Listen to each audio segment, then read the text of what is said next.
गिबियावनो दिनैनि बे मोनाबिलि समनिफ्राय आङो खौरां बुथुमगिरिफोरनिसिम साबायखर बावहरग्रोयो। लोगोसे दिनैनि बे जोंनि जिथु प्रग्राम केन्डेल लाइटिं बेयाव हेफाजाब होफैनाय जोंनिनो लोगोफोर लोगोसे जायगानि रायजो राजा बिथांमोननिसिम आंनिफ्राय इउनाइटेड फराम अफ एक्स एनडिपि जानानै गोजोननाय बावहरग्रोबाय।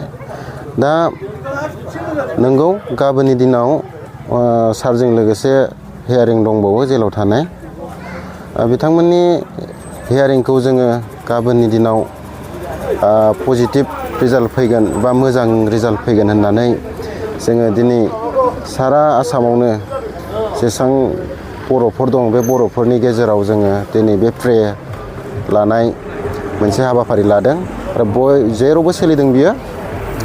नंगौ जोङो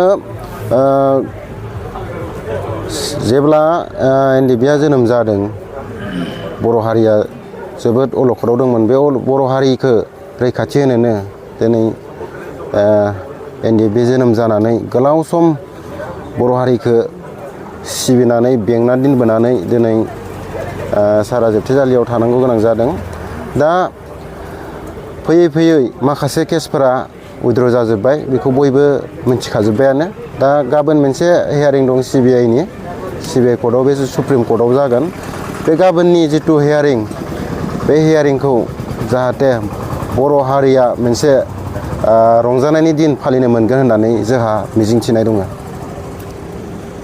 बेबायदिनो जोबथेना दोनदों, नाथाय जों नुनो मोन्दों जिथु धेमाजियाव थानाय मोनसे जि फरायसाफोरखौ आलफानि जिथु उदखारिफ्रा बम होना बेरफुसारनो बिथांमोननि केसा दिनैनि समाव गैला बायदि जानानै दङ। नाथाय जोंनि बर'नि माखासे दैदेनगिरि बिथांमोनखौ जोबथेसालियावनो दोनबाय थादों। सरकारखौ आरो सिबिआइनि आरो एनआइनि माखासे दैदेनगिरिफोरखौ बे समाव मा खावलायहरनो सानो? आलफाजों लोगोसे दाखालि बावै सारनियाबो केसा मोनसे बायफादों।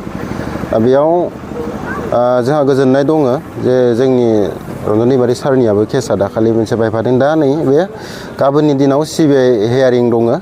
बे हियारिंखौ जोङो पजिटिभ मोनगोन होननानै जोङो आसा खालामदों। बाजियाव केन्डेल लाइट जिखिनि दैमारि सारनि गाबोन हियारिंनि सोमोन्दै मोनफ्रोमबो माबायाव डिस्ट्रिक्टआव अल आसामाव केन्डेल लाइट लगायदों। गतिके जोंबो बिश्वनाथ डिस्ट्रिक्ट इउनाइटेड फराम सिस्टेमै जोंबो बिश्वनाथआव लगायदों। बिश्वनाथ जानानै जों सिरसायावबो लगायदों, ओरै माबायाव नदुर आन्सलिक आरो जोंनि माबायाव ककिला बिश्वनाथआव बेयाव लगायनाय जादों। जाहाथे माने आं इसोरनि सायाव आर'ज गाबो गाबोन जाहाथे मोजाङै मोजां सारनि माबाया सारजों लोगोसे जिखिनि दंबावो बेफोर साफ्रोमबो गाबोननि दिनाव मोजाङै मोजां रिजाल्ट फैगोनखौ जों आसा खालामो आरो। बे मोनाबिलि समाव ककिला सेन्टारावहाय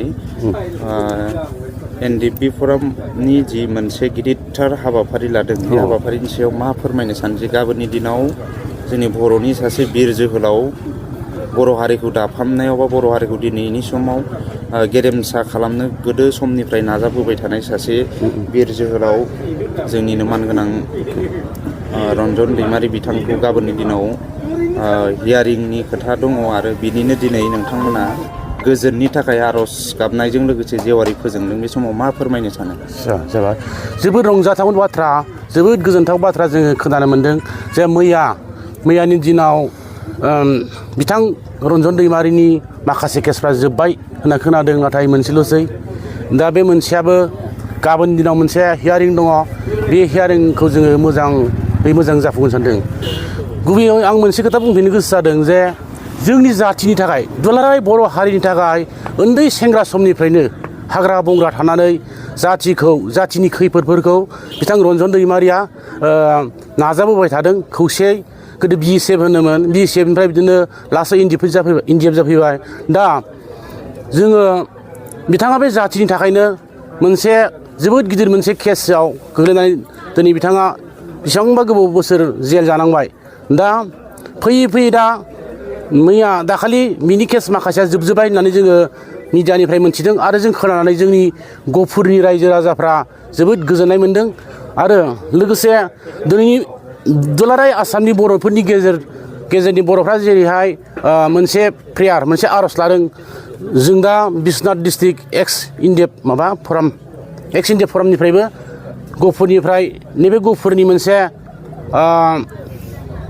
मोनसे गिदिर मोनसे सेन्टाराव आसाम अरुणाचल बर्डाराव जोंनि बे गहपुरनि जानानै एक्स एनडिफ्राबो मोनसे आर'ज जाहाथे गाबोननि दिना मोजाङै जायो बिथांनि जिउआव जाहाथे माने जेलनिफ्राय गनानै जोंनि बे बर' हारिखौ आरोबाव सिबिनो थाखाय खाबु मोनबावो बिथांखौ जोङो जोंनि गहपुरनि जानानै दा जोङो दा बेयाव इसोरनि सायाव आर'ज गाबनाय जादों दा जोङो गाबोननि दिनाव मोजाङै मोजां गनायनि रादाब खोनानो मोन्थों होननानै जोङो दिनै बे समाव थोंजोङै आसाम सरकार आरो भारत सरकार आरो सिबिआइनि माखासे दैदेनगिरि बिथांमोनखौ नोंथांनिफ्राय मा खावलायहरनो सानदों?